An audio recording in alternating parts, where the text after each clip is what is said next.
Hello, everyone, and welcome back to the fourth event of iCARE webinar series, where we discuss various topics relevant to climate resilience and adaptation, climate innovation challenges, opportunities in South Asia region. I thank you all for taking time out and joining us today. And I also wish to thank you for your continued support. I'm Jyoti from ADPC, and together with my colleague Sharing will be your moderators.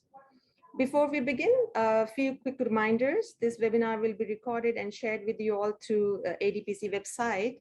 And if you have any questions for our speaker or the panelists, you may post them in the Q&A box as we go along, or you may ask your questions directly to the panelists during the Q&A session. Also, I would like to request everyone to please take out a few minutes by the end of the session and fill in the post-webinar survey for us before you sign off. It would be much appreciated. I'll share the survey link in the chat box with you all. We would really like to know your suggestions and information that we get through this survey will help us improve our future webinars. So now I'll quickly breeze through the Climate Innovation Challenge project. So CIC is a part of a 5-year project called Climate Adaptation and Resilience for South Asia, a partnership between ADPC, Regional Integrated Multi-Hazard Early Warning System, and the World Bank. And it's funded by the Foreign, Commonwealth and Development Office of Government of UK through the World Bank's PARCC Trust Fund. The aim of CIC project was to crowdsource innovative and disruptive technology solutions for resilience through grant awards, matchmaking, and pilot testing, and facilitate scaling up of the solution for greater impact. So 16 of such technologies in 7 different thematic areas from around the world have already been identified and are under successful implementation in 6 countries in South Asia. The objective of this webinar hosted by ADPC was to bring together global experts and practitioners on climate adaptation and resilience to share their practical field experience from different regions, to talk on various topics, and also to discuss cross-cutting issues across the thematic areas of CIC project. And we hope that this would help all the stakeholders with learning lessons, share knowledge, and apply them in scaling of the pilots.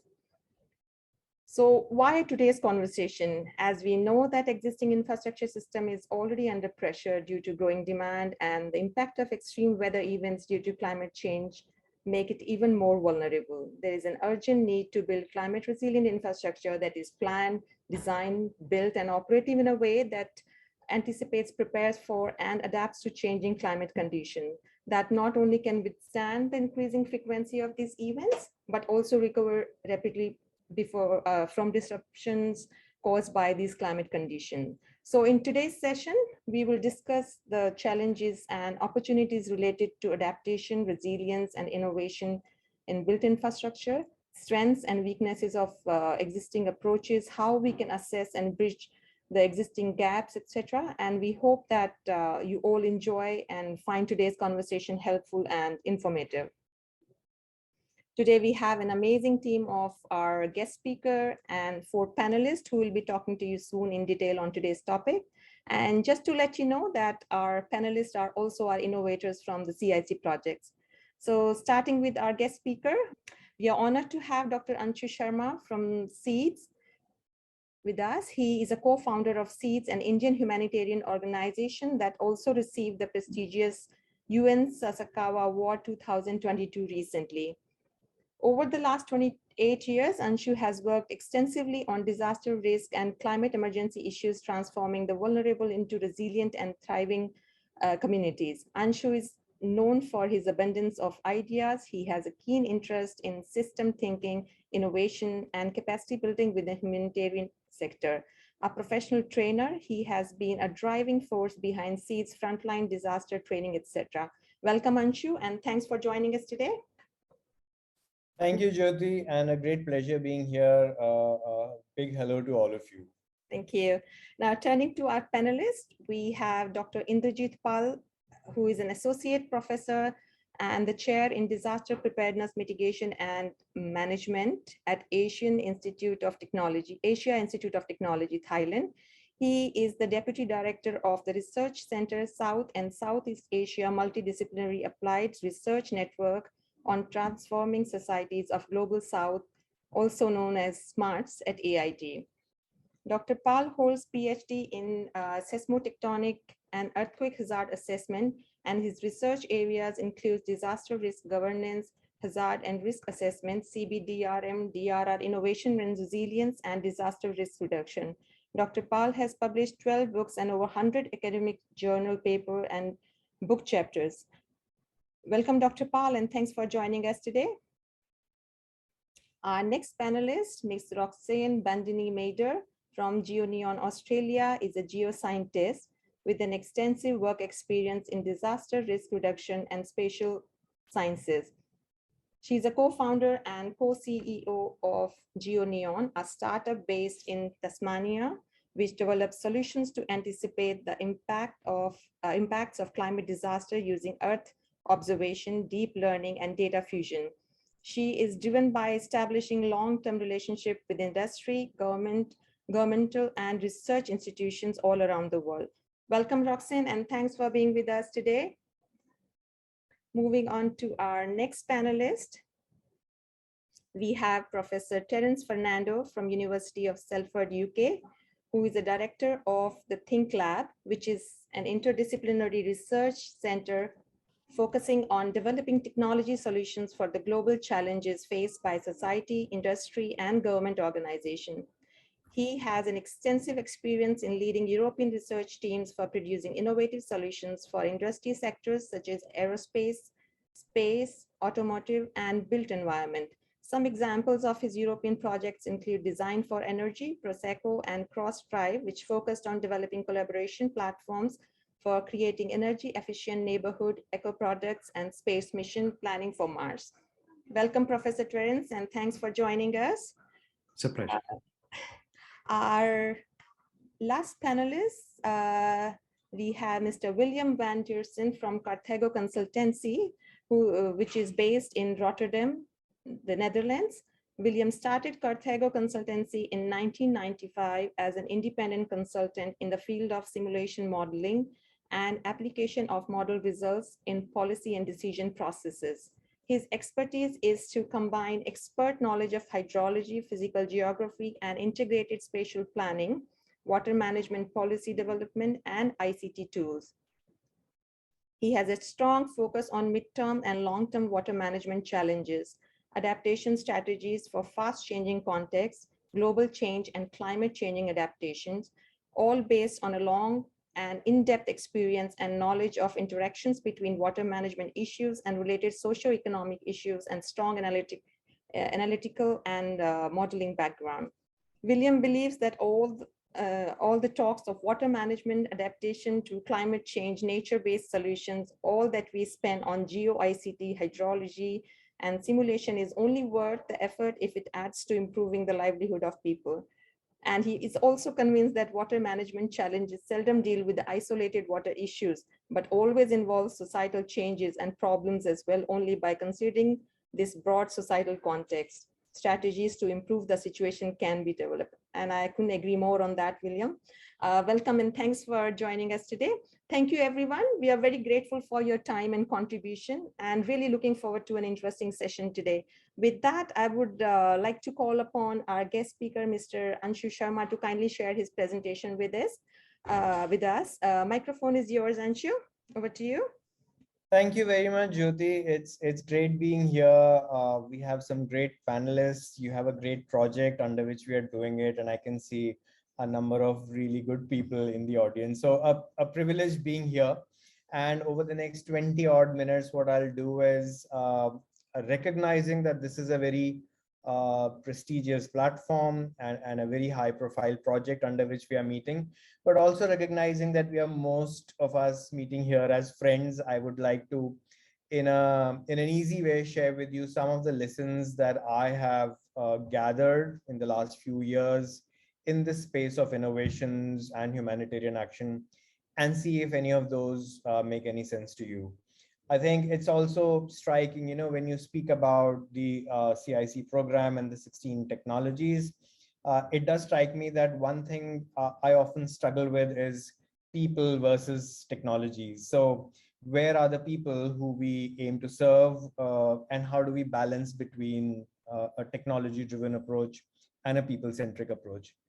Let me try if technology will serve us today and whether I can share my slide deck with you. I hope you're able to see the slides that I'm trying to share here. Jyoti, can you confirm that you're able to Yes. see them? Yes. Great. So where I'd like to start is what do we mean? I mean, innovation has become a buzzword of late, but what exactly do we mean by it, and why do we need to innovate? And whenever I start this conversation, I'm reminded of a very stark statement from a guru, Professor Ian Davis, who many of you know. He's been a guru to most of us working in the disaster management sector. And Ian once said that most innovations that we see around us that are being sold to us are actually innovations seeking a problem. Somebody somewhere has got a great idea and now wants to figure out how to attach it to a problem that it can solve. And flipping that around, I guess what Ian meant and what I've tried to learn and follow is, how do we start from where the problems are? So I'll share with you a quick journey and 5 key lessons that I carried from a few years of work, mostly in Bangladesh, but also spilling into India, Nepal, and some other parts of the region that we are trying to cover today. And this was about 5 years ago. Most of you would recognize this is an image of Karel Basti in the heart of Dhaka, a huge slum. And in the background, you can see the high income areas that surround it. So we had a very small program called the Disasters and Emergency Preparedness Program, under which we were trying to experiment with and learn what is happening in the urban risk space and what local innovations, very often also being called as frugal innovations, can contribute if they are supported and scaled enough. So as we all do, we put out a call for proposals, and as always, if you're working at the community level, there were very few responders to this call.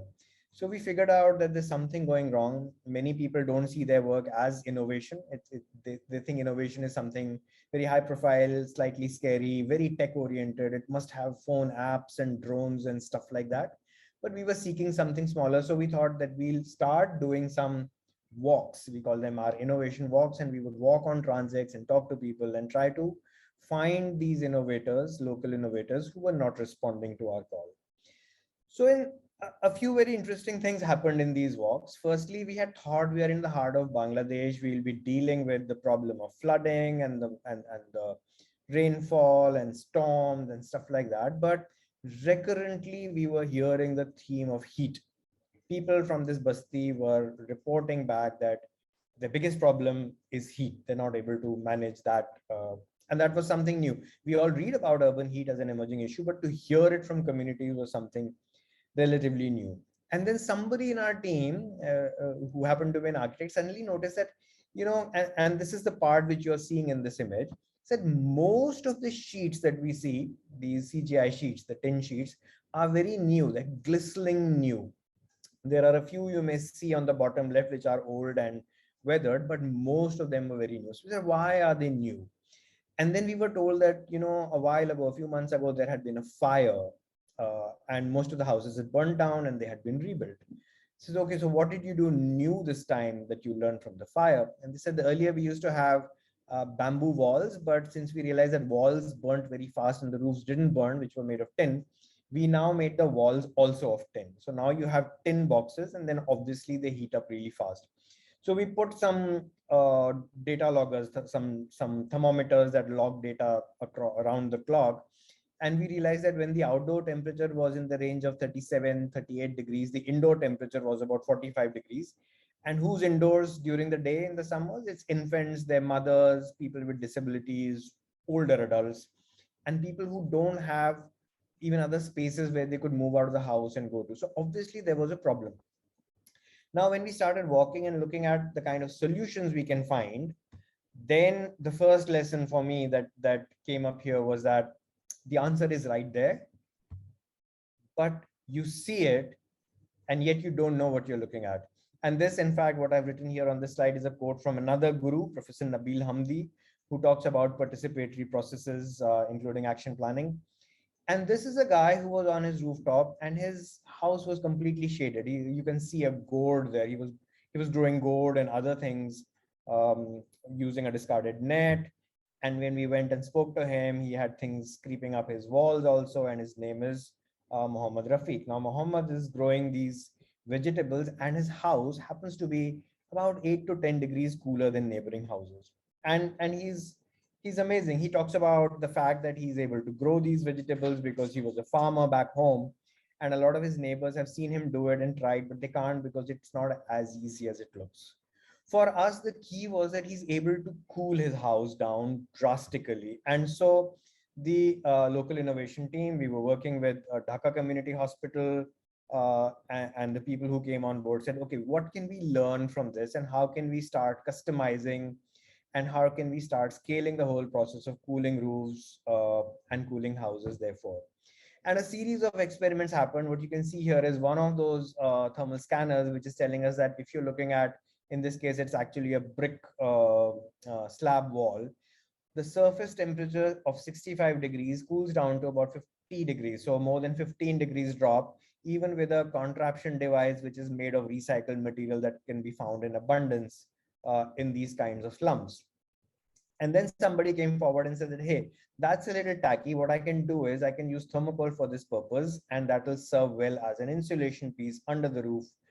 And then he said that, oh no, but that increases the fire risk. So how can we check the fire rating and bring that down by wrapping it in aluminum foil, which is again something that is found in recycled material in these kind of settlements. And then somebody came forward and said that, you know what, he also is doing his walls well, and the west wall, which gains a lot of heat, can be turned into a green wall, and we can achieve 2 to 3 degrees of an indoor temperature drop through that. So in essence, a whole cascading thing happened. We may not, I'll later talk about where we still get stuck, which is about scaling. But a whole cascade of things happen, and what appeared to be a very local, what we call locally called jugaad or frugal innovation, could actually lead to ideation around a number of things in the built environment, which are now beginning to solve an emerging problem. The second lesson I'd like to share is that how wide can you go? You always have limited resources. So the call is between going wide and going deep. And the wider you go, the chances of, being able to do lesser become possible. So you need to go wide enough, but you need to go as deep as possible to improve your chances of success. The narrower you are, of course, you get limited traction, but if you don't go deep enough, then you just fail, right? We'll talk about failure in a moment, but this image is of a guy, again, running, this typical, we see it all over the region. They repair cell phones, they sell recharge cards, but there are also the people in these settlements who have the technological abilities to download things, to create content, and to be able to share it. So the whole deal with him was he was an aspiring artist, and he wanted to do a radio chorale where he could send good messages, including messages of warnings around. But then somebody stepped in to say, hey, that's a little difficult to set up a radio station, but you could do it through a very simple app. And then there's somebody else who stepped in to say, you don't even need an app. You are on Viber, you're on WhatsApp, and there could be a very close network of information that can run. The third lesson that I brought home and I'd like to share is that since we spoke about failure, there is something known as good failure. So till then, I always thought of failure as a bad thing, but I learned that you could fail bad and you could fail good. If you haven't prepared well enough, that's bad failure. But if you did the best you could and something fails and you learn and you go back and you improve and you do it again better, that's what we would call as a good failure. So we failed good on something which was around using PET bottles. Again, this has been tried in a number of places. I'm sure you've seen it. It looks beautiful. It makes a lot of sense to make eco bricks, filling discarded PET bottles and using them as building material. The problem is that since they are so smooth on their surfaces, they can't hold. They don't have the strength to catch on to whatever plaster, whatever building material you're using around them. So in certain places, in many places that have other risks, including earthquakes, they don't work so well as building material. So they may work in some cases. They couldn't work for us. We failed. But the good thing was that the people who were trying this failed fast. They learned very fast that, hey, this is not going to work. Let's move to something else. Let's try the earth block, which again is not a brand new innovation, but in this context, using the local soil could be put to use. And there's somebody who said that, hey, I can do it in a certain way that would reduce the wall heat gain, but we're still gaining heat from the rooftop. And then we went back to the guy who had the roof solution through his innovative panel. And what you're seeing is what the data logger tells us. So the neighboring house is showing on the 24th of July, 2018, showing a temperature of 44 degrees, whereas in this house where you've done the intervention, you're getting 37. An indoor 44 and 37 is hugely different. I'm sure you can understand how much of a comfort that would bring in. The next piece that I would like to talk about, that it's a never ending process. If you look for it, as Nabil said, you need to figure out what you're seeing, and you'll always figure out that there's a better way to do it. And what you need to figure out is oscillating between being good enough to roll out with, not going on constantly seeking perfection and improving and saying, okay, beyond the point, we will look at version 2. Now, what's happening here in this image is, this is a pharmacy guy, a chemist, someone who sells medicines, is actually also taking your blood pressure. He's doing your sugar test. He's, obviously, we all know, he's also advising you on what medicine to take. Now, there's a line that draws the legality, that makes him a quack. Legally, he can't be giving medicines other than over-the-counter medication. So the good enough is that, can he do more than selling medicine? We can't get doctors everywhere, but where there is no doctor, there are pharmacies. Can the pharmacist play a role? Probably play a role of doing the first level of assessments, probably play the role of being a bridge with the back-end structures that will provide services, probably also being the hub for the frontline health workers who are working in this region. So till a point, you could take him and make him better. Beyond a point, you have to say, okay, now we need more, which is version 2, where a person steps in to say, okay, now I can design a training program and I can federate the system of health workers, local volunteers, and the local pharmacy to bridge the gap which exists because there is no doctor in this community. The last lesson on this local and frugal innovation side that I wish to share with you is that, somewhere all of us are here in this game, not because it's just a pure career choice, but because there is a problem to be solved. And within that, we are trying to refine our purposes and seek some kind of a social impact.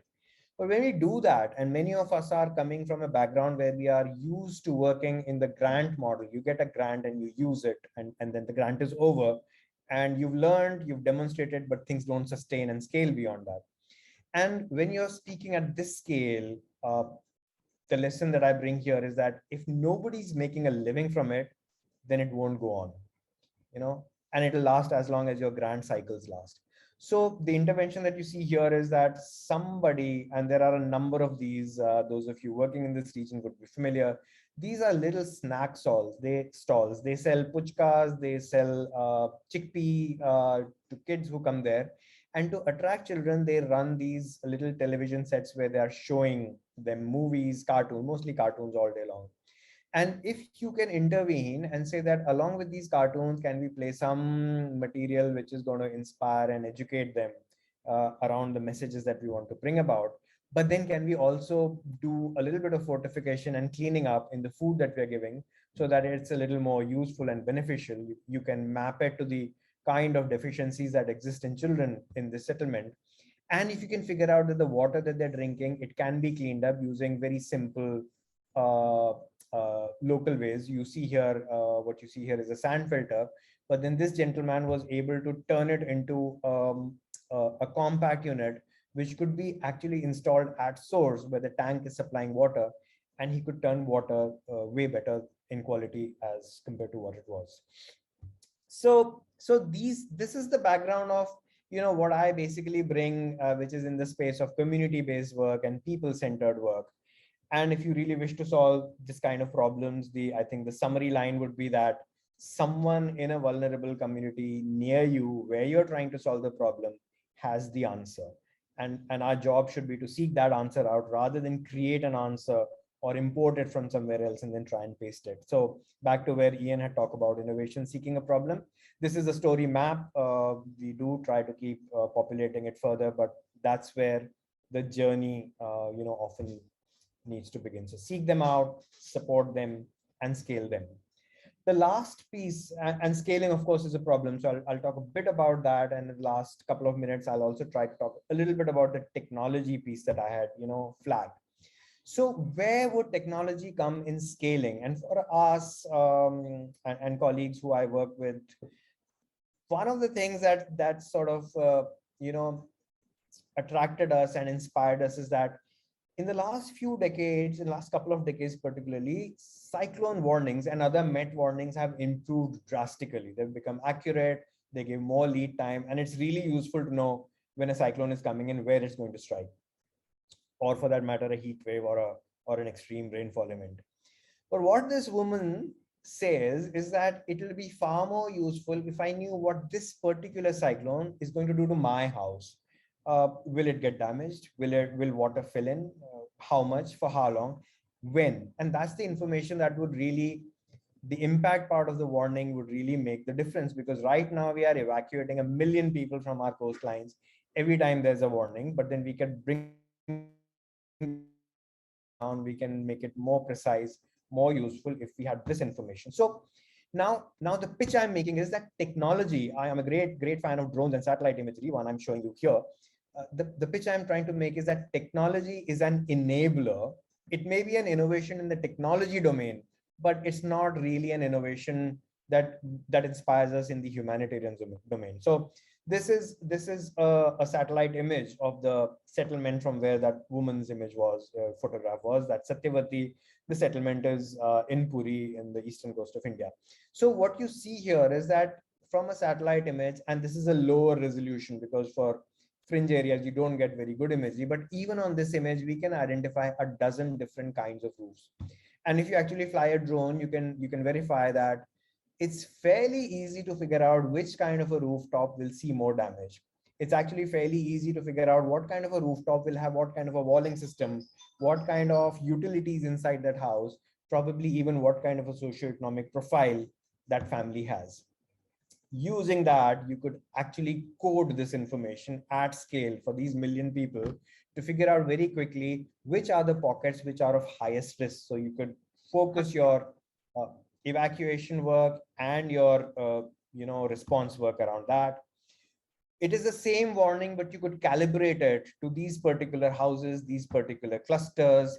You could speak to them, you could get local youth to come out, run community radio programs, engage with people so that warnings are locally driven and not externally driven. You could have people and processes on one side, and you could have products and technologies enabling the process on the other side.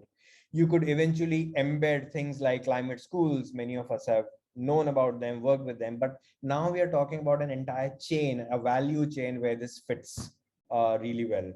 So with that, I'll start concluding. I have spoken about defining problems. I've spoken about adapting and developing context-based solutions so that we are not having innovation that is seeking a problem, but we actually have a problem for which we have a range of innovations which we will try, we will fail multiple times, but we will improve with each cycle, and finally we'll be able to have a solution and then take them to scale. And we don't have any great examples of scaling, and I will be watching your projects with great interest and sharing what I do know and engaging with you on the way.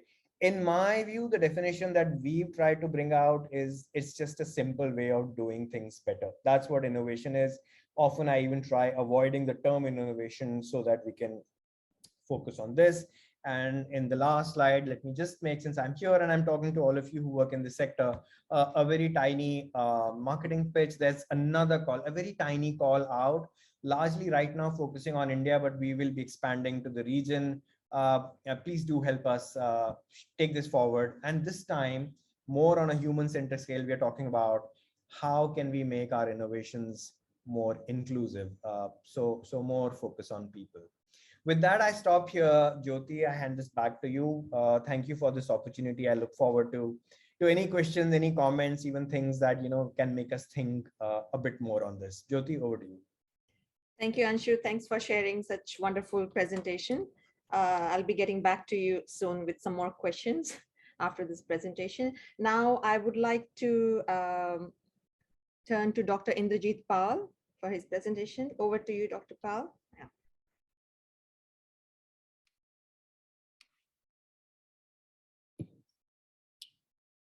Yeah, can you see my screen? Yes. Okay, thank you, Jyoti. And also, it's really a good start with Anshu. And we also will try to look into some of the points what Anshu mentioned through our innovation also. Thank you so much to ADPC to initiating this this endeavor on the climate innovation projects. And our project is actually talking about like how we can bridge the gap between the technology and the community need. So this is actually the project name is Critical Infrastructure Resilience and Social Transformation through Real-Time Monitoring. So this is a uh, 4 points we are mentioning here. Um, so in the infrastructure context, there are a couple of sections on the right side. If you look into our project, primarily looking into the right corner, like the operation and maintenance component. Like we know, like if we invest a little bit more wisely on the DRR and making the things resilient, so it can save us at least $4. I mean, 4:1 ratio. And socioeconomic benefits also will be there. So it's a World Bank more or less stats. The second point, like if we have like we have seen like about $26 trillion investment is required in infrastructure in Asia during 2016 to 2030, and to deliver the critical services, or we call lifeline services, to the growing population, and putting the economy in parallel. So there are another options, like the vulnerability is in critical infrastructure system arises a gap in efficient planning, construction, and operation and governance. We have observed like there are many various infrastructure. Our study area or the prototype we are developing through that tool called Krista, in short, of that project. So it's applied in Nepal and Bangladesh. So we have quite a lot of field understanding on these two countries, and what you observe, like there is a critical gap between that risk communication between that infrastructure group who are maintaining that and who are using that. In also, we have seen like there is a large amount of impact, economic impact to the annual disaster impact on the, especially on the transport and power sector. It's about a huge amount of $1 billion can be lost. So this project actually targeting some part of this to minimize the gap of that loss. So Krista is a project where we are trying to provide real-time monitoring system through the mobile application to all, so that the community can respond to any disaster and non-disaster time directly to the authority of that particular two infrastructure we are talking about right now, road and power. And it will be using like 3 major components, like advanced geospatial datasets. It will create datasets, created already some of the datasets. And the second point, through the mobile application, we are trying to get the cloud source data through that mobile app. And third one is most important, like it will also provide a dashboard, which will be useful for the specific authority and the municipal and the Upajala level in Bangladesh for the decision making and planning. And also there is a direct connectivity to respond to that particular issue. Recently, we had a visit last week in Bangladesh, and what we got information from the community and the rest, from the electric department actually. So they are spending at least a day or two during the monsoon time or to understand where exactly the breakage happened or the problem happened. So that type of tools like is very useful for them. I mean, we had a very quick chat with various group of people, starting from lineman to the authority who are actually taking decisions on that. So these are the 2 areas actually we are focusing on, Nepal and Bangladesh. We are starting with in Nepal, one municipality called Nilkanth municipality, and in Bangladesh it's called Monohar Upazila. It's about 80 kilometers off from Dhaka. Road connectivities are quite okay. So through these 2 countries, we are trying to address like different DRR strategies exist right now in the country. I'm not going to, I mean, in 10 minutes, we cannot describe too deeply. We'll also place everything in detail in our reports as well. So this is more or less the integrated approach we're trying to handle through this CRISTA project or CRISTA innovation. So here there are you are getting cloud source data in real-time basis through that mobile app. And since there is a mobile application and the majority of the population in these two countries are using a large extent using smartphones. So this will be a equitable approach, and also we can have anybody can also respond to that. So there will be, grossly we can talk about inclusive innovation. So men and women and any person from the community can respond to that through that mobile application with the picture of that particular process. So how that things work actually, we have one application, and I'll show you the application process maybe here. Okay, after 2 slides. So firstly, we'll get the crowdsourced data, and before that, we have on the left side, this one, we have the baseline risk index prepared from the historical data. So we have a hazard mapping as well as vulnerability of the 2 particular critical infrastructure. So that database will be created. And top on that, we are getting crowdsourced data from the community, and that can define the dynamic risk component of that particular location in an almost real-time basis. These are the baseline vulnerability map for these 2 study areas. There are few gaps actually in both the sites. So we got quite good data in Nepal, some of the cases. In some of the cases, we got quite very detailed data in Bangladesh. This is more or less look of that app. So there will be a very simple type of questions on a drop down, and that person can respond and also take photographs. So it will be directly geotagged, and it will go to the dashboard like this, and we'll get basic statistics, and report can also be generated in a weekly basis, monthly basis, and daily basis.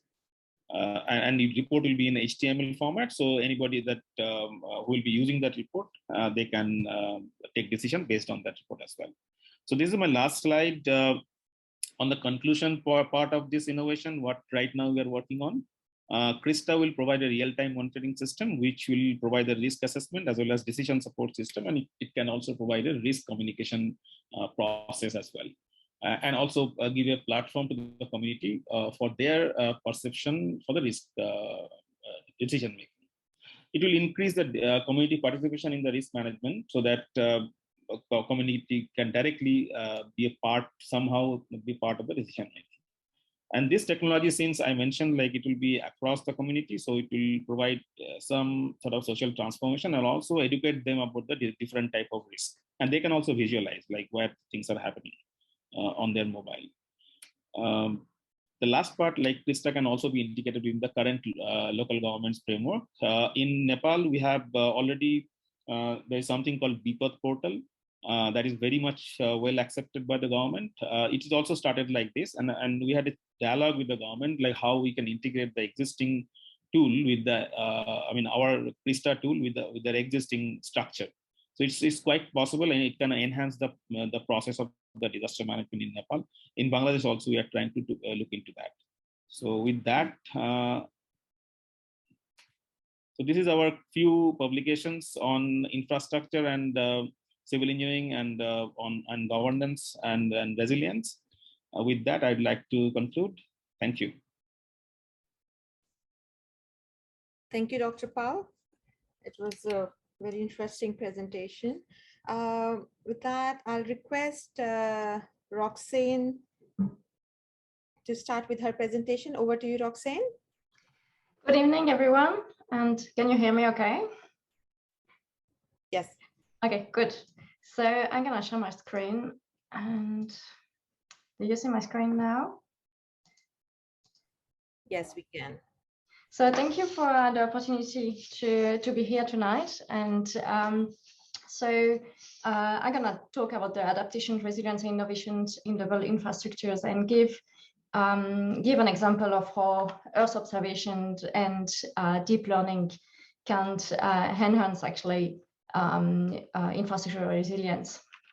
So we know, and and I think Dr. Indrat Pal did a very good overview of the challenges and the cost of climatic disaster and infrastructures disruptions. So we know that now we have more frequent extreme weather events, and we have also a growing population in exposed areas. And also we have all that combined with aging assets. So, and there is a lack of fundings in maintaining these assets. So it's can lead to failure, and there is a really urge to know, like, making our infrastructure more resilient, because we are more and more dependent on those infrastructures, and they play a big role in disasters. So all the combination between more frequent extreme weather event, growing population, and aging assets actually lead in large economic loss during climatic disasters. And there is also a lot of opportunities for improvement. So at the moment, we are more and more like we are in a reactive process. So it means like there is not enough actually proactive initiative actually to make to plan in advance to have infrastructure withstand to disasters, and it's sometimes a bit subjective when we do risk assessment. So if you do a risk assessment just after disasters, you might actually assess your risk much higher than before. So it's not always based on data. And also there is a lot of specialists works in silos, and not enough actually integration between disasters. And those complex reports usually are difficult to action. So all the recommendations are very difficult to actions. And after the inspections of infrastructures, they are always like usually on fixed cycle inspection, how to optimize. So I wanted to talk about how technologies can contribute to support resilience and infrastructure. So there is a lot of technology out there. There is a lot of innovation, and so I'm going to talk about the uses of Earth observation, because it's where my expertise is, and how we can combine with advanced analytics and deep learning. So when we talk about Earth observations, there is remote sensing, there is satellite imageries, and why actually satellite imageries are very a good benefit for this kind of exercises, because there is more and more satellites. So just last year in 2020, 130 satellites were launched to monitor planet Earth, and now you can go to 30 centimeters to 50 centimeters from satellite imagery, giving actually very good accuracy. And also a launch of satellites is once you launch the satellite, it's equivalent of 4 flight of helicopters to get data. So in question of CO2, when we are desperate to reduce it, it's a very good approach. And you can combine that with deep learning and with other algorithms to give you data-based vulnerability and information about your infrastructure resilience. So this is a case study that we did for the climate innovation study, a challenge. It's an infrastructure vulnerability to slope instabilities and floods in Putio Sholing, sorry for the pronunciation, PARCC and Galepun in Bhutan.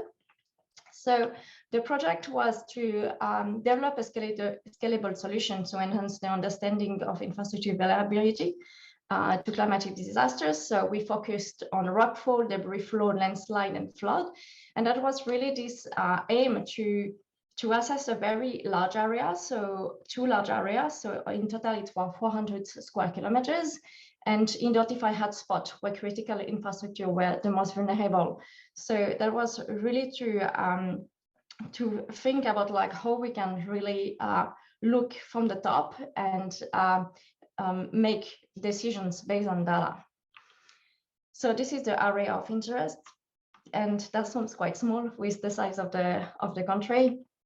And this is the imagery example. So you can see actually we have like 50 centimeters resolution. It's a very good accuracy. And you can see a lot of things on it. And so how we did is we develop a deep learning. So we teach the computer to segment infrastructure. So we teach the computer to say, like, okay, recognize all the buildings. And so in the disaster Department of Disaster Management database, they had like 3,273 buildings, and we could map about 8,000 more than 8,000 buildings. We did for the roads as well, and usually we do also with vegetation, so looking at mapping all the canopy cover. So we can do for any type of infrastructure. So this is just a building here. And after we put all the data, so we assign a matrix. So this is the replacement value. And we can put any other matrix that can be available, like socioeconomic, demographics, loss of productivity, any metrics actually the decision maker is interested in. And we assign these metrics to our infrastructure, and we put in a grid of 10 meter by 10 meters, where inside the grid you're gonna have the total value of each cell have the total value of a replacement value, for example, or for one infrastructure or for two, depending of what you need. And after, what we do is we, from the information we have from remote sensing and from satellite imagery, we look at the susceptibility of disasters, where instead of saying when it's going to happen, we look at all the pre-existing conditions for a disaster to happen. So we map first the source, where it can start, and after the run out. And we did that for all the different disasters that we wanted to look at. And after, what we do is actually merging the infrastructure value with the hazard, the susceptibility, to have a vulnerability. So looking at where actually our infrastructure are the most vulnerable. So the benefits of looking at Earth observation for infrastructure resilience is data driven. So everything is based on data. It's semi-automated. So it means like when we can do it every year. So when new infrastructures are developed, we can add them, or when actually pre-existing conditions are changing, we can remodel the hazard very quickly. And after decision maker can really choose, like, okay, which vulnerability I'm more interested between my hazard and on which infrastructures, and we can really play with that to make better decision making. It's accurate and reliable, and it's scalable because we can cover the worldwide the worldwide. So yeah, this is it for me.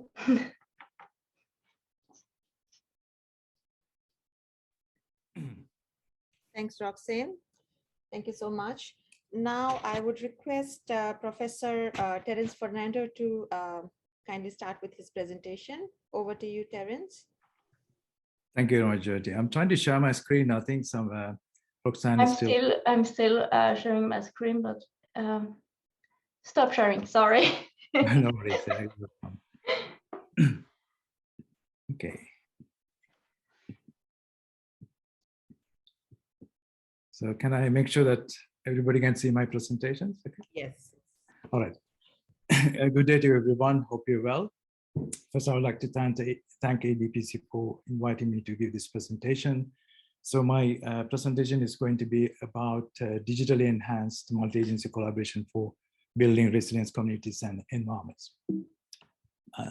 Okay, so just to tell you a bit about myself, and Jyoti already explained.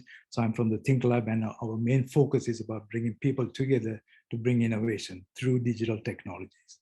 So we take them through a process of discovering the problems, creating technologies and then trialing it out on real conditions. So just to talk about the projects funded by ADPC and the CIC Innovation Program. So our project is called Mobilize. The purpose of this particular project is to deploy some of the technology that we have been developing over the last 5 years in terms of allowing government to bring risk information into one cloud information place, and then using that information to explore the local risks, at the same time explore what sort of hazards or the impact could happen due to climate change and so on. So you could imagine Mobilize platform is a digital platform which is visual, data driven, and so on. So within the project, we would like to have 3 impacts. One is about really transforming the current decision-making practices by the decision makers to make sure that all the decisions in terms of building resilience or early warnings could be supported by the evidence as well. That's first expected outcome of this particular project.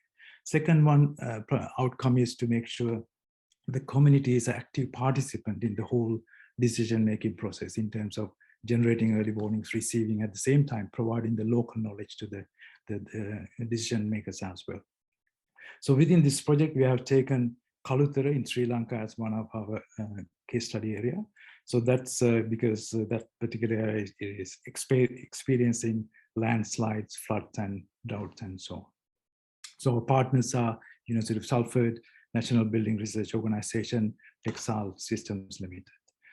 So in my presentation, I would like to, since this particular workshop is about looking at the resilience as well. So first talk, I'm going to talk about the kind of theoretical underpinning kind of work happening within the resilience domain. Then I'm going to present the outcome of our CIC Innovation pilot project. So what are the challenges in terms of looking at the resilience? So as you know that we have to consider cities as complex systems. They're interconnected. So as you can see in some slides, your energy systems are connected to water systems, transportation, and so on. If one thing goes down, as you can see on the top right-hand corner, the electrical substation, failure of electrical substation could really have impact on different sectors like your water purifications, your hospitals, and so on. So it has a ripple effect across different sectors as well. So the challenge is, how do you really capture this kind of interdependency so that we don't consider resilience as in isolation, but we need to make sure that we bring this kind of system thinking into consideration as well. Second aspect of research in this particular domain is, how do you measure resilience? What are the techniques that we can use? Are we using objective measures, or some are subjective based on maybe expert opinions and so on? How can we have a balance in terms of defining resilience? And then how do you contextualize resilience so that different dimensions of resilience can be measured as well? So within that kind of a domain, what we propose, or what we are pushing within the Think Lab, is about really modeling kind of resilient aspect. So there are several definitions for resilience. So I'm going to use the UNDRR definition in my presentation. So resilience is defined as the ability of a system, community, or society exposed to hazards to resist, absorb, accommodate to, and recover from the effect of a hazard in a timely manner. So as an engineer, when you're trying to bring some system thinking into that, perhaps this particular resilience curve allows you to conceptualize what do you mean by resilience. So you could imagine if the behavior of your resilience is very strong, for example, you might end up with this kind of blue curve. That means when you have a shock in here, it will absorb that and then recover very quickly. But the performance or the resilience is very weak. It might go, the system performance could be very low, and it might take a longer time to recover as well. So in here, it will be good to think about resilience as this kind of anticipative capacity, absorptive capacity, and restorative capacity, where anticipative capacity can be defined as the ability of a system to anticipate and reduce the impact of a shock and stress or stress event. So here, this is where we need to think about how do you put in place mitigation, adaptation, awareness, preparedness, and early warning systems in place. Yeah, so you prepare for that. Second thing is about the absorptive capacity, where system can buffer and bear that kind of shock. So here we need to think about vulnerability reduction, response, social structures where communities come together to respond to help each other and so on. Third one is about how good are we in terms of restorative capacity, so damage assessment, economics of restoration, business continuous planning need to be in place. So this is where perhaps you need to think about system so resilience as a behavior of a system. So the next slide, what I want to talk about is about how do you measure resilience. So there are so many resilience frameworks that allows you to do that. They could be categorized in terms of objectively defined and objectively evaluated. For example, in this case, most of the frameworks are defined as from secondary sources, and then there's no less involvement of the community in terms of developing the resilience as well. So here, what we trying to push is about defining, evaluating objectively, but allow the community to themselves to define take some of these resilience measurements, and then define, okay, these are the type of resilience that we want to build for our local community. So within that research, so you can see this publication that we have done for your information, which allows you to then kind of identify type of indicators that you should in terms of defining your local resilience. So again, resilience, we need to think about dimensions of resilience as well. So there are several dimensions like governance, physical resilience, and so on. That in our research, what we're exploring is taking this kind of a dimension and then looking at what is our anticipatory capacity, absorptive capacity, and restorative capacity. So if you take the physical resilience, for example, you could imagine under the absorptive capacity, you need to think about how often that we maintain, what is the safety design factors that we have built, what is the age of the structure, what are the probability of failure, and so on. So there are indicators, measures that we identify in the library, then you could help to kind of define that kind of resilience, the resilience of a particular system. So having sort of understood the resilience of one system isn't good enough. So you need to think about how are they interconnected. So this diagram shows that, for example, if you take this physical resilience, and it will have different types of infrastructure, but if one infrastructure goes down, that will propagate, cascade into economic and health and so on. So this is where we need to bring this kind of system dynamics into consideration, where this kind of modeling techniques can be explored in terms of understanding this kind of system resilience as well.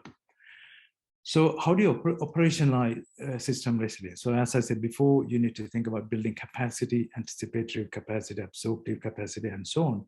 But however, in order to support that kind of a thinking, system thinking, first things we need to do is to understand the local risk, the exposure, hazards, vulnerability, cascading effects, and so on. And also to make sure the risk governance, the stakeholders have the ability to build this kind of anticipatory, absorptive, and restorative capacity, and come together to develop those things. At the same time, that future risks needs to be considered, because resilience is not like a static thing. It evolves over time due to climate change and urban expansion and so on. So our focus within the CIC project has been about really building this kind of understanding of risks, and also the supporting risk governance. So our research shows, again, you can see this publication here, and we conducted extensive literature survey that shows there are so many barriers in terms of bringing this kind of resilience thinking into a different local context. We go from governance to trade-offs, data, funding, and so on. So if I take a couple of things, there are lots of limited cooperation between different stakeholders. Under trade-off, there's lack of evidence based on sort of supporting the decision-making. When you go to the data sharing, and lack of information for understanding the risk, and so on. There are lots of issues in there. And again, if you look at the community aspect, again, you can see two publications here. We identified different types of limitations. Yeah? So the community capacity for engaging with the decision makers, to the mistrust between the community and the decision makers, the power-centric organizational culture, which doesn't, have the idea that they know better kind of stuff, infrastructure for supporting community engagement, and it goes into kind of inclusivity, where most of the marginalized communities are excluded in the decision process as well. So we need to consider this kind of knowledge, body of knowledge, in terms of kind of developing and transforming our current way of building resilience to our infrastructure and for our communities. So within the CIC program, we are intervening two things. First thing is about challenge one is about promoting this kind of evidence-based multi-agency collaboration in building resilience community. So if you take the current position in Sri Lanka, it has disconnected data sets, no unified platform for sharing information, to absence of participatory approach to risk exploration and so on.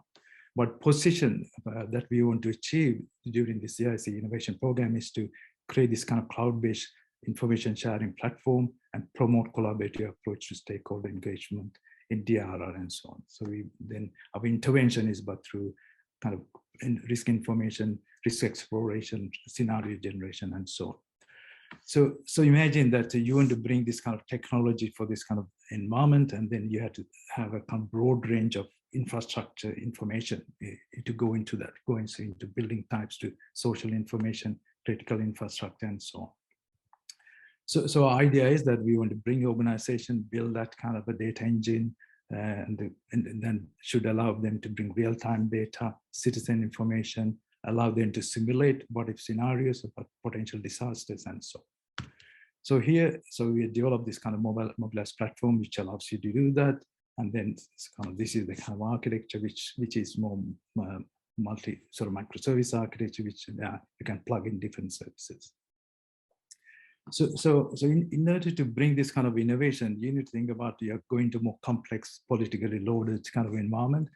So the approach needs to be different. So we bring living lab approach as our mechanism for engaging. So the idea is to create an environment that people will co-create solutions, the decision makers, the local agencies, communities, academics working together to create this kind of open innovation, where then we develop solutions, we evaluate, learn from that experience, and then refine our applications.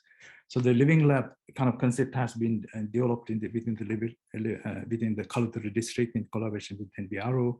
So these are the partners, go from the district secretary who looks after that, in charge of that particular area, to NBRO, disaster management center, department, and so on.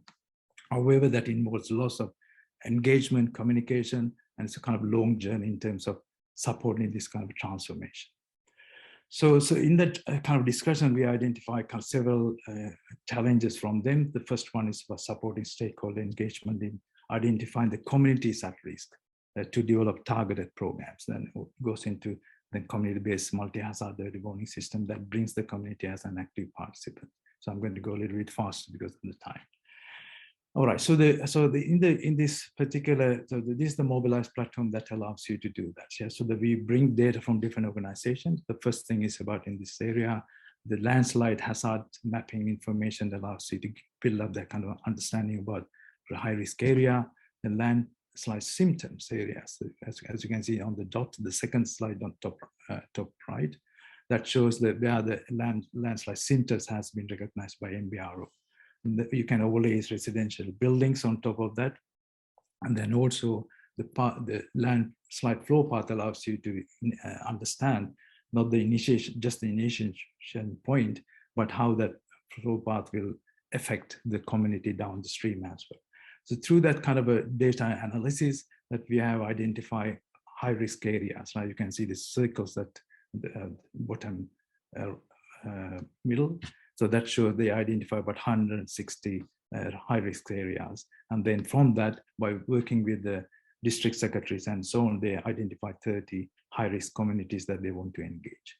So what that means is actually suddenly that everybody has a common understanding of the risks. The next level is about going deeper into each areas, each communities, and identify the risk, their resilience, for example, in that particular aspect. So NBRO has identified different types of risk metrics, which look at the type of housing, training and awareness, disaster impact kind of level, resilience of risk element options, and so on, that allow them to then build that kind of a strategy for reducing this kind of a high risks kind of elements to make sure they are reduced.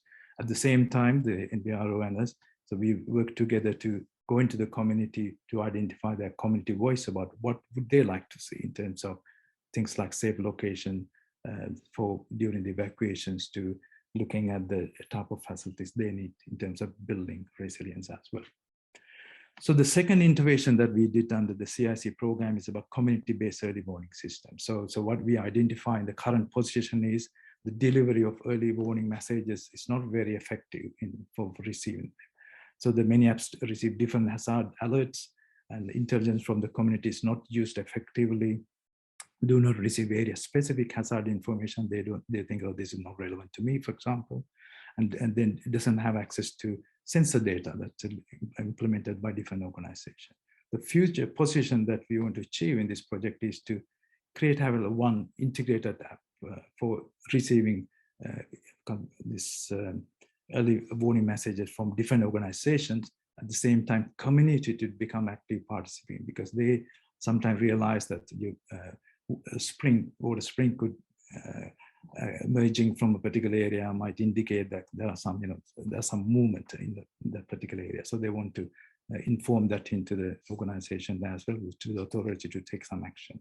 At the same time, they would to bring some digital volunteers to be a part of that, to energize the community, so the early warning don't depend on the government organization, but digital volunteers kind of animate that kind of process as well. So the whole architecture has been designed. Sorry to interrupt, Terence, 2 more minutes. All right, 2 minutes, yeah. So it talk about the government agencies to citizens. At the same time, digital volunteers will be supported within this architecture as well. So I think this is the last slide. So which is then what we've done is about really getting the community feedback. The app has been already used, and providing feedbacks to make sure that it is what the community needs rather than being pushed to the community as well. And also the NBR officers would like to see certain features like ability to bring digital volunteers, at the same time have a kind of early warning system for not their location, but for a range of locations around the local area as well. So sorry, this is the last one. So then with that, then now we're looking at land use, for example, to influence risk-sensitive urban design. At the same time, looking at for different climate change pathways, how that land could change over time, and how the risk might propagate across that community as well. So sorry, I'm trying to push a lot of stuff within my presentation. So I just want to give there are some pointers to publications that if you'd like to see any other further information. Thank you very much for listening. Thank you so much, Terence. Now, moving on to our last presentation, I would request William to take over from here. Over to you, William. Yes, good morning, good afternoon, good evening to all of you. I assume you can see my screen. Yes. Yeah. Okay, I would want to thank all the previous speakers for giving such a perfect introduction in the whole issue of what we are dealing with and what we are trying to do. I will focus on a few points that might not have been addressed, but that clearly link to what the other presenters were showing. I'm going to talk about tidal river water custodian. That's a project where we try to add livelihood consideration to decision making. Most often the international donor funded water development program imagine development based on generic ideas of what growth and modernity is. The ideas promote common solutions for all for achieving progress and improvement, based on infrastructural interventions changing on the physical landscape, resulting in growth and improvement for all. And I'm going to challenge a few of these, let's say, statements. What we are looking at is the southwest delta of Bangladesh. That has been an area that was very prone to cyclones and flooding and things like that. And so since the early 50s, maybe, we are trying to get a better system out of that. So we are trying to protect the Bangladesh Delta from flooding and to improve the agricultural production there. That means over the last 50 years, we've been building 1,500 kilometers of embankments and polders. and more than 200 sluices and sluice gates were introduced into the system. And slowly, we try to get the flooding under control. It's a little bit of an unsustained promise. The immediate impacts were seemingly very positive. Crop cultivation during monsoon was good. We attracted people to settle in the area, and we did manage to protect people from flooding. But in the long run, this resulted in the protection from destructive flooding was not as complete as we wanted it to be, but still we are attracting people to the area. The rivers that were in that area are dead or dying up.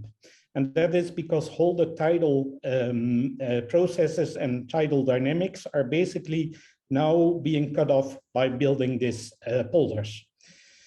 And we see deeper and longer lasting waterlogging floods. We built embankments, and basically those embankments prevented water from draining into the sea.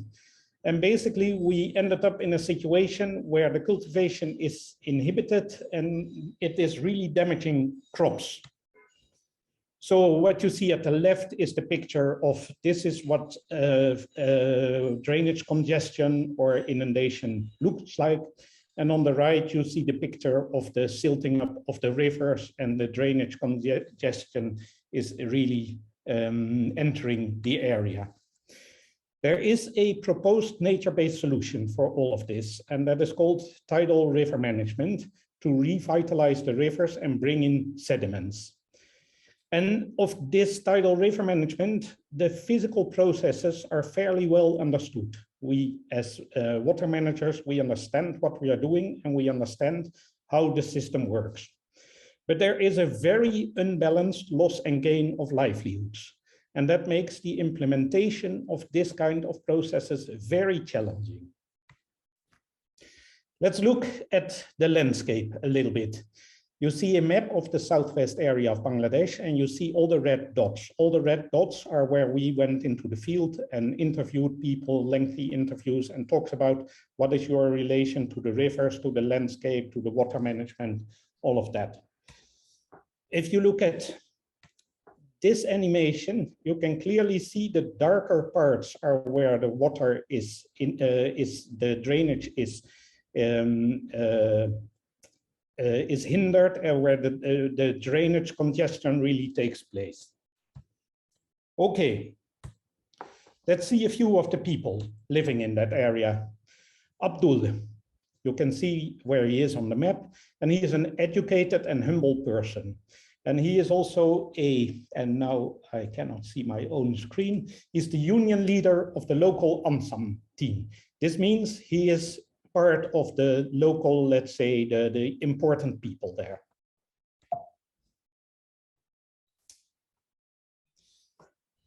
Abdul has been as far to the Indian borders as to find out why the river close to his house has been losing its brownness. So he knows, he's educated, he knows. And he is strongly in favor of the tidal river management.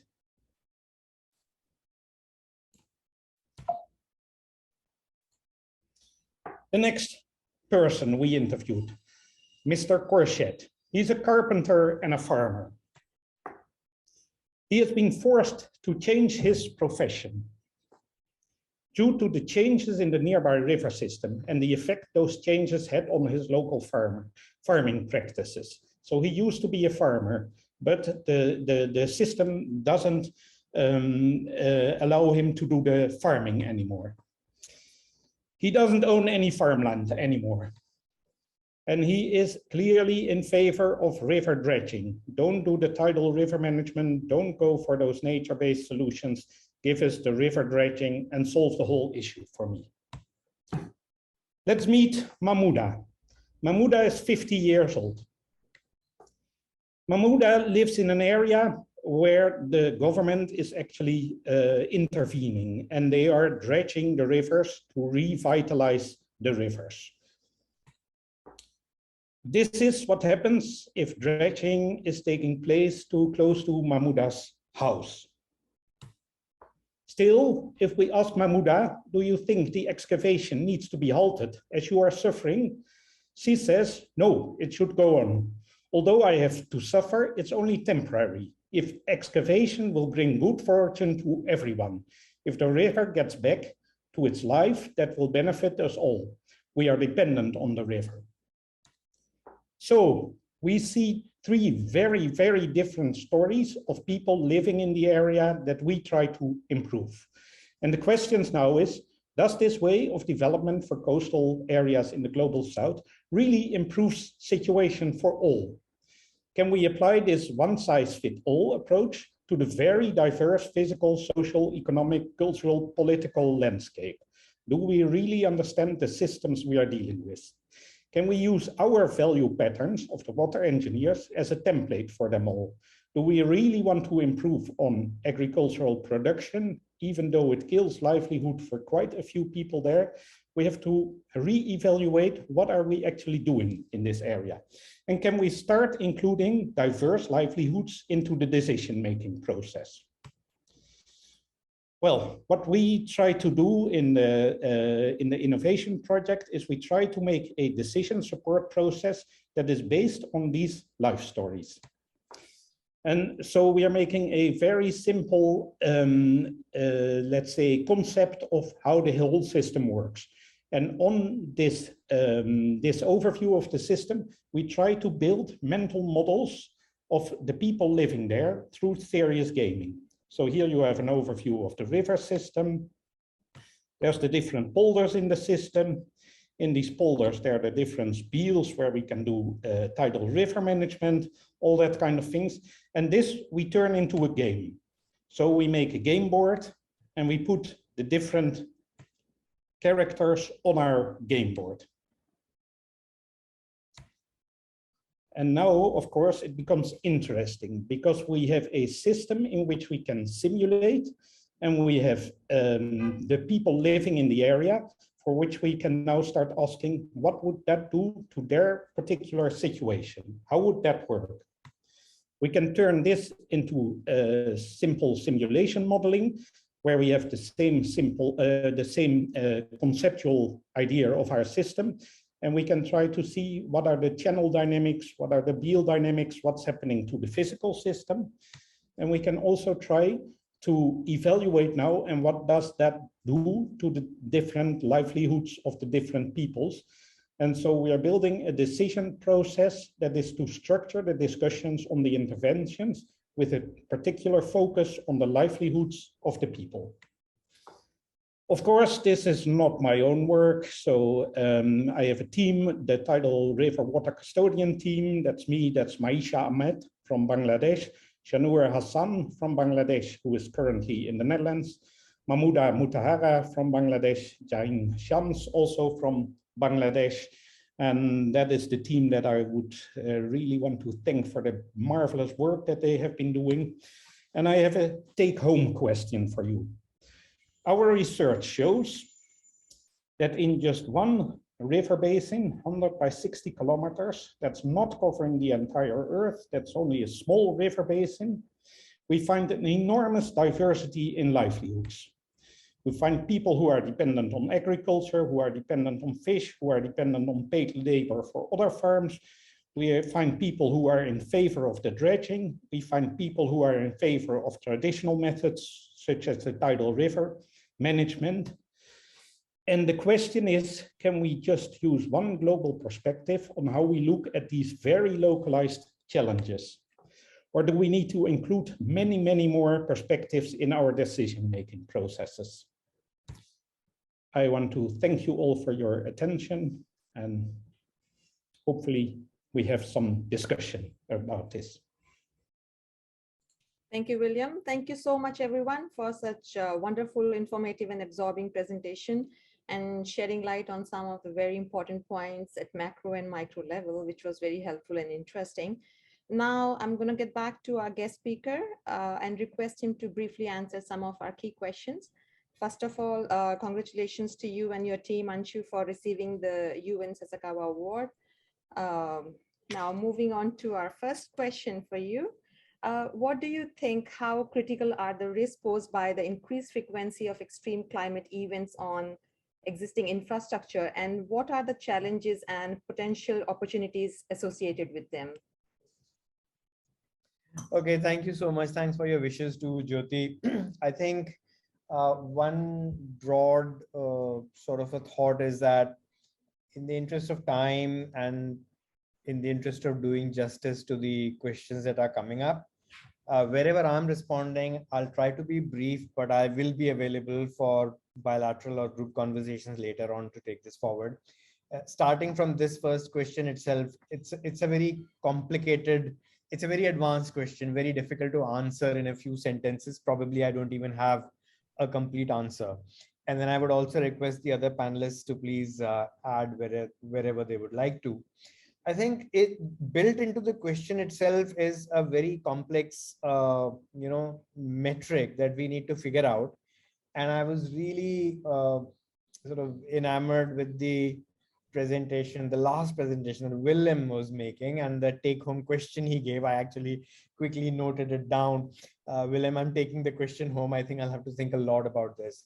But somewhere, today we are talking about infrastructure. The question also addresses that.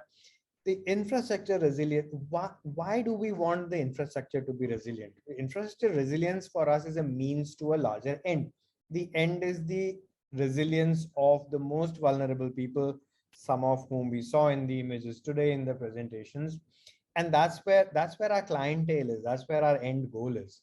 And similarly, I think in most of the presentations, we saw that technology is an enabler. The technology, the tech part is not an innovation in itself. It may be in the tech world, but for us, it's an enabler to set in motion a process that will help us ensure resilience of these most vulnerable people. Now, in passing, all of us spoke about the community, and the community is the most commonly used term in this context, but also the most enigmatic. It hides much more than it tells. So some of the issues raised in the take-home question slide by Willem speak about who is it one group of homogeneous people? But we all know that it's not. There are communities within communities. There are very diverse interests. There are groups that are at conflict with each other. So I think where, and as I said, I don't have a clear answer, but where we need to figure things out is that one, there is a value set on which we are basing this approach with an end goal. And there is also the need to measure impact at the end. You all will evaluate. I'm sure the funding agencies will evaluate this. So I think I will invite others to also speak about this. But on this question, I would say that, we need to pause a bit. We need to probably take a couple of steps backward. We need to look at the take-home question Willem has posted. And then we need to figure out what is the best question to ask ourselves this afternoon. Is it around the variables and the indicators of resilience of infrastructure, and or is it around what good our process is going to create at the level of the community? I know I haven't directly answered the question, Jyoti, and to whoever it is who has raised it, I'll be open to engaging further, but I also see Indrajit's hand going up. Jyoti? Please go ahead. Would you like to comment on that? Dr. Yeah, Park? just to complement Anshu's comment actually on that. We all know, like with the IPCC recent publication also, it shows like the complex risks are increasing and also systemic risks need to be considered. And the loss part is also increasing. So for the infrastructure, there is a very long trade-off about the economic loss because there is a large investment also involved. And also community impact is also very high. I think that's why the risk with the climate hazards are very drastically increasing day by day. So we need to really make that particular infrastructure physically resilient as well as socially resilient. So these couple of components maybe we need to consider. And I think we have seen in various projects right now we portrayed trying to address in various aspects of that. Thank you. Thank you, Dr. Pal. Now moving on to our next question.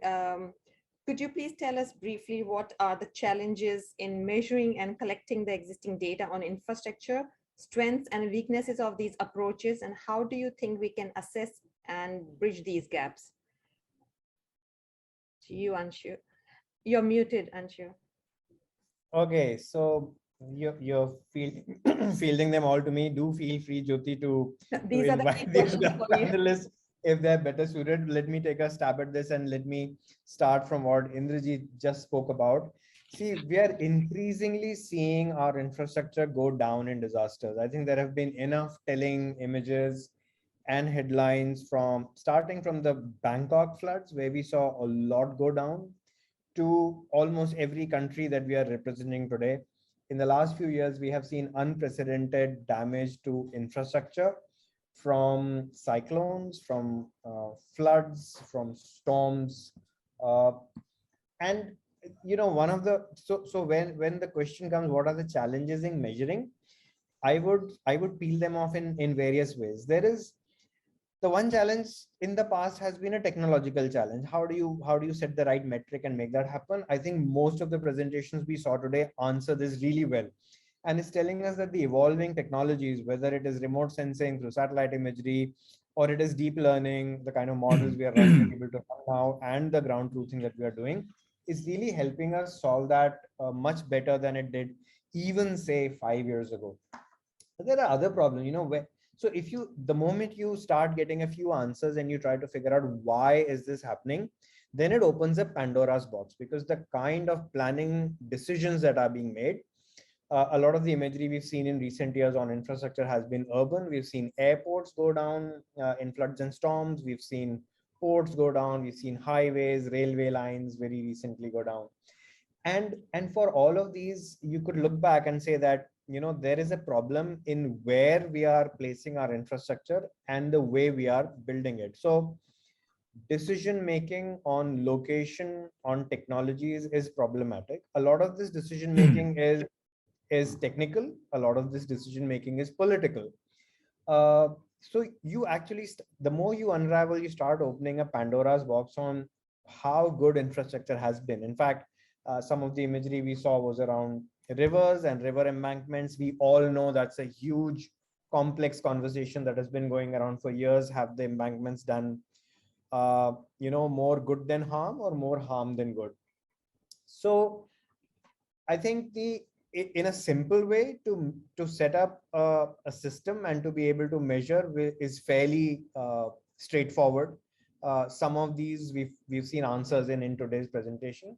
What I would urge us all to do, and I also try to do with only limited success, is to figure out where these decisions are coming from, and how can we go to the underlying causes, and how this analysis that we are carrying out help us address the underlying causes, because that is where scale will come from. That is where we'll be able to say, hey, if you want to talk about embankments to hold floods back, what are the principles on which these should run? Because now we have the ability to spatially assess this, to economically assess this, to socially assess it much better. And as a couple of presentations touched upon, to even go into deeper impacts like livelihoods. Jyoti, I'll pause there and invite any other panelists who would like to add. Thank you, Anshu. Any panelist would like to compliment? Okay, Terence would like to say. Yes, Terence. Sorry, I was muted. Yeah, I think Anshu answered it well, right? So I think the main thing is about when you talk about resilience, right? How do you measure resilience? It's a little bit of very complex questions, because when you, as I said in my presentation, everything is connected to everything. And one action could have lots of reactions, and then it will propagate and it will cascade. At the moment, as we stand today, I think we don't have understanding about how do you really build this connection, which are initially the event could happen or destruct a particular physical infrastructure, but that could have an impact on the economy, social harm, and so on. So it will propagate across sectors, across communities, and so on. But the thing is, how do you, in order to, I mean, as I said in my presentation, there are lots of frameworks which allows you to identify different indicators, but that doesn't mean that they will answer our question. Yeah? So we need to think about resilience for what? Resilience for whom? So we need to think about that, kind of bring the community together to understand what are their challenges, what sort of resilience that we want to build ourselves, then identify the indicators which are proposed in sort of, different frameworks and build your own way of defining resilience, I guess. The second thing is about then, I think we also need some sort of more advanced techniques like system dynamics and different other type of techniques to understand the propagation aspect of a risk, because unless we understand that kind of a risk propagation, the whole concept of resilience will be very much done in a subsystems level. So I think that's the first point I want to make. I think we need to have a bit more research into that. Second thing is about in order to bring this kind of system thinking, you need to have a lot of data. So the about how all this particular infrastructure is, where it is located, and how it is maintained, and there are lots of vulnerability needs to be built into that each component of that particular infrastructure.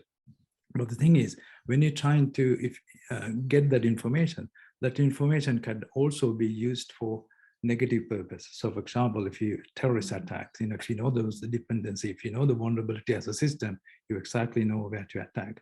So that's kind of a double-edged sword in that sense. So this is why when you're trying to implement some of this scientific kind of concept, that getting the data is very difficult because that data is owned by different organizations. But when it comes to a security point of view, people will be reluctant to share that information because you expose the vulnerability of a particular country or particular city. So I think that's the 2 points we want to make. I want to make. But at the same time, I think we want to make sure that those confidential data could be somehow managed in a secure manner so that we can make certain decisions for the benefits of the vulnerable community. Thank you, Terence. William, over to you. Yes, thank you. I'm going to ask again a few difficult questions. Ansu started talking about the Pandora's box. Okay, let's open it a little bit more. Why are there people at the first place at places where we need to increase their resilience? Why are they living there? I think we are looking at an incomplete and not, let's say, optimal management over the last 200 years, maybe. We have put people at risk because there are other things at stake as well. And it means we need to be a little bit humble if we try to say, now we need to increase the resilience of people. They are there for a reason, I would say. And it brings also the question of the safety paradox. I think everyone who's been dealing with flood management and flood risks know that if you put embankments in place, you pretend that the land protected by this embankment is safe. And that actually brings in people protected by the embankment. Now, if the embankment fails, you have actually more people at risk than you had before you put in the embankment. So there's a paradox here, and it's known as the safety paradox, and we are all aware of what's happening there. So if we talk about increasing resilience, we need to be careful not creating another safety paradox here. Those are the difficult questions. I don't know the answers for this. All right. Thank you so much, William. We are running out of time. I would request everyone to keep their responses brief. Our next question to you, Anshu, is how innovative technologies can contribute to resilient infrastructure, especially to enhance remote and smart monitoring? What's your view on that? You're muted, and Yeah. So I think that's a very focused question. And today, a lot of the conversation we had was around remote and smart monitoring. I would, it's interesting how the questions are building upon the previous ones. And to reflect on this question, I would actually go back to what Terence was saying and William was saying in the previous response. So Terence spoke about risk propagation. And I would only like to add that risk does not propagate evenly. There is a differential propagation of risk spatially and socioeconomically. So if you want to talk about infrastructure also, then we need to figure out how this risk is going to propagate across these systems. Terence also spoke about systems and the data that we need for systems thinking, systems level innovations. But then our core problem is we don't even have a systems map to start with. We have never even done a robust systems mapping when it comes to infrastructure. And by the way, we when we talk of infrastructure, we talk of very high-end infrastructure, but I think as partly we started seeing in Willem's presentation, there's a huge underlying risk in the community level infrastructure that persists there. So how do you even start imagining this when you don't have the base, which is around the understanding of risk across these systems, understanding of risk, how in various kinds of infrastructure it interweaves, it comes together to impact communities as a whole, and then how it propagates differentially. So that's where I'll pause, Jyoti, but open to other panelists to add. Would anyone like to comment on what Anshu just said? Maybe I can go. I'll go. All right. So I think just to add to what Dr. Shan was saying. So the first thing is about in order to build this kind of system thinking, there's going to be a lot of, we need to need a lot of data. The first thing is about historical data. All right. So which is not, you don't need smart data. Somebody needs to go and get an inventory about that kind of data as well. Second thing is about how does it operate, right? So obviously there are enough technologies like a sensor technology for us to bring that kind of information to understand, let's say, traffic flows and pollution level and so on. That real-time data could be brought into a kind of big data platform and develop this kind of system kind of thinking. My answer to that question is actually smart technology is only a small part of that.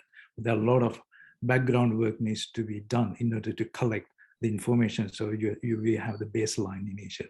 Then we can go forward in terms of how this particular platform or infrastructure is performing and aging, and then so on. That could then, smart technology could then be used for refining and making sure they are kind of kept up to date. I think just some thoughts.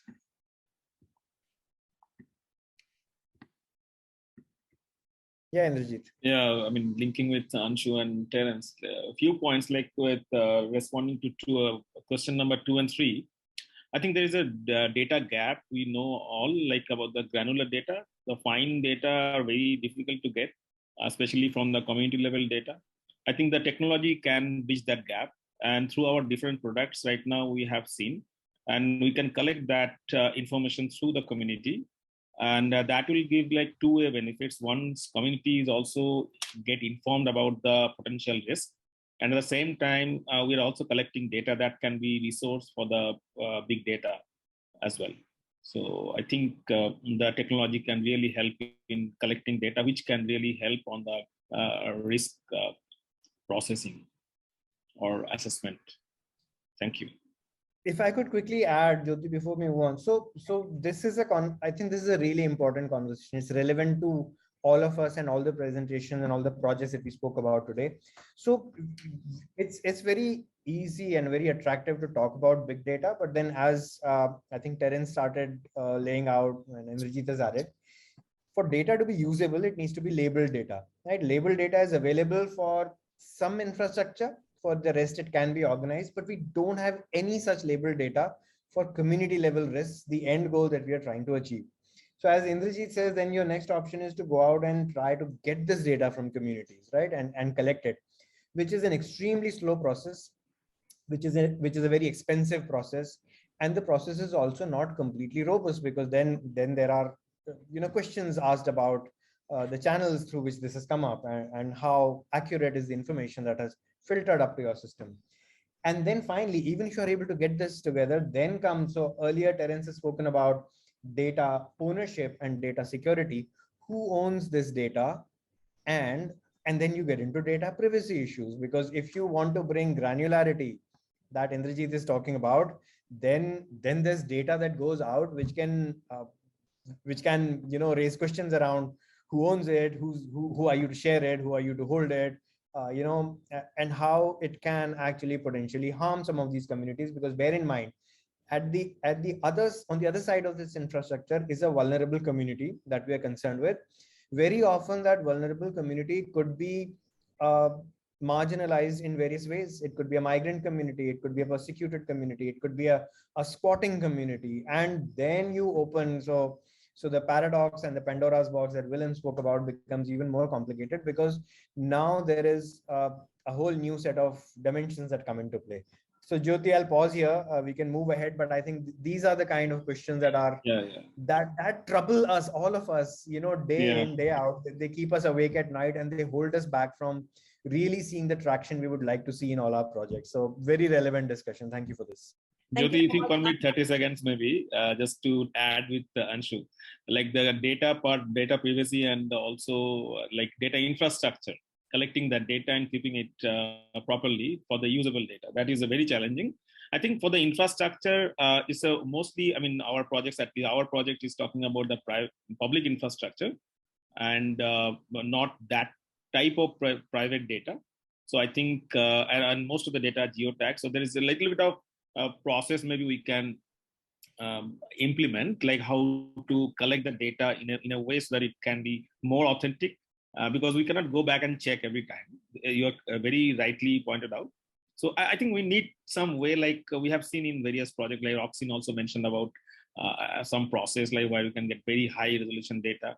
And we also mentioned like collecting data from the community. I think that are the other ways maybe we're trying in different direction to collect various types of data. Thank you.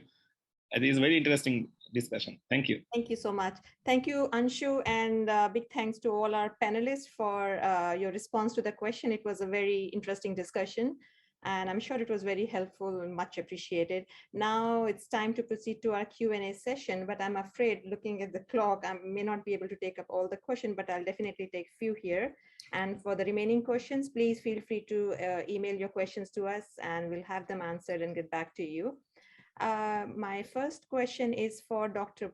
Pal from Mr. Nuwan Kumar Singhe. With the Krista mobile app, what kind of natural calamities data you can cover? Example, cyclone. Is it possible to get warning in advance due to lightning? If so, what is the lead time? Okay, the direct answer, like our application is not talking about the warning system. It's like it will give the monitoring process of that particular two infrastructure, road and electricity. So it's not talking about warning system at all in our application. Okay, I think the second one you have already answered in the chat box from Anish Joshi. Anish Joshi, yeah, Anish. It's already answered. So next question goes to you, Roxanne, from Anish Joshi. Did you consider climate projection model for landslide and flood hazard modeling? How was the performance of machine learning in dense urban areas like Pustoling and Southwest Bhutan? So for the first question, I'm gonna respond quite quickly because I'm not a flood specialist and landslide specialist. So I'm more disaster risk reduction background. So basically we look at pre-existing conditions. So we don't use actually climate projections. We use for the flood, for example, we will use actually the water recharge and river recharge, discharge, sorry. So we look at actually data that are existing, and we look basically at we combine actually the DEM and the water discharge. So we really look like where it can go out. So and based on pre-existing data, so no projection. And for the landslide is the same. So we look actually from the DEM where actually where are the deep-seated and the superficial landslide go out. And to respond to the accuracy of the deep learning, we went to we end up with a 95% accuracy in the city in dense area. So which is quite good. And actually in this area, the challenge we had with the deep learning in those areas is not all the house look the same. So if you go in a suburb in Florida, you're gonna have like all these beautiful, like all the same houses and the same vegetation, but it's not the same in Bhutan. So that was like making sure actually with the ground truth we have a good diversity of to make sure actually we can map all the buildings. But yeah, we went to 95% accuracy. Thank you, Roxane. With that, we are reaching to the end of our webinar. Thank you so much, everyone, for joining us today. Big round of virtual applause for everyone, especially our audience, for being so engaged, and our guest speaker and panelists for their wonderful contribution. Now, before I request my colleague Sharing to say a few words to conclude the session, I would really like to remind you again to please not to forget to fill in the survey, the post-webinar survey for us, please. I'm going to put the link again for you. So over to you, Sharing. Thank you, Jyoti. No, you're not.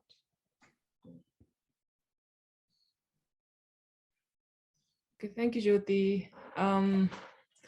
And yet again, we have come to the end of this webinar on adaptation, resilience, and innovation in built infrastructure. May I take this opportunity to first thank Dr. Anshu Sharma, our key speaker, and our four panelists, Dr. Indrajit Paul, Roxanne, Professor Terence, and Willem.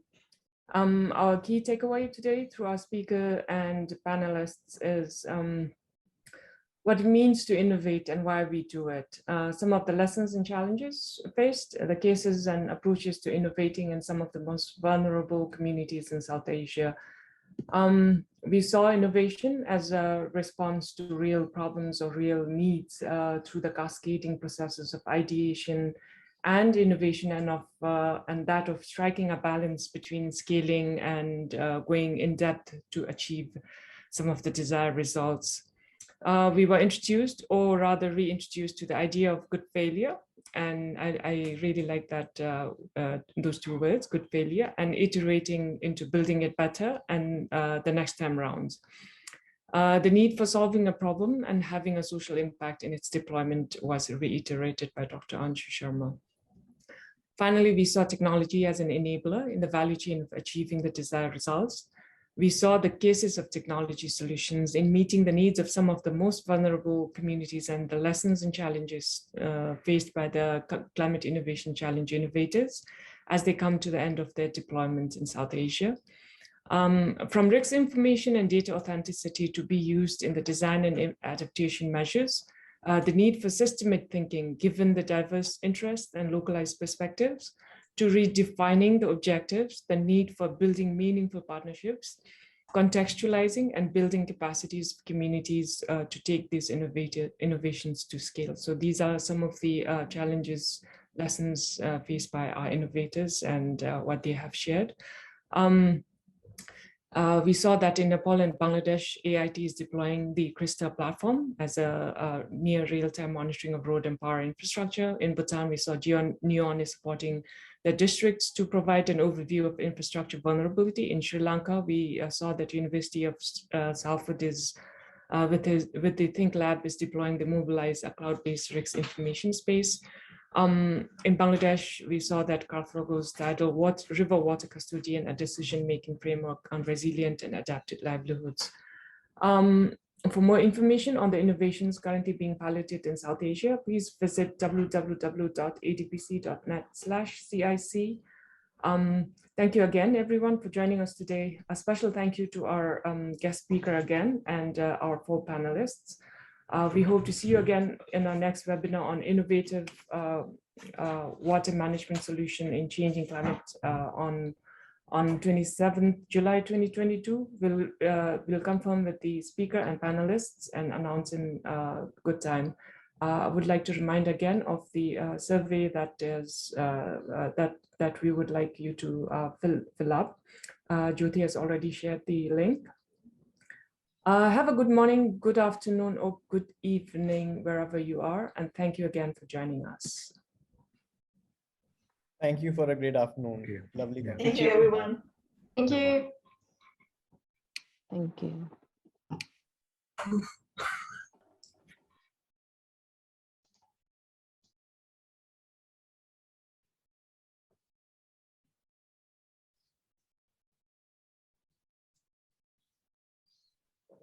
Thank you.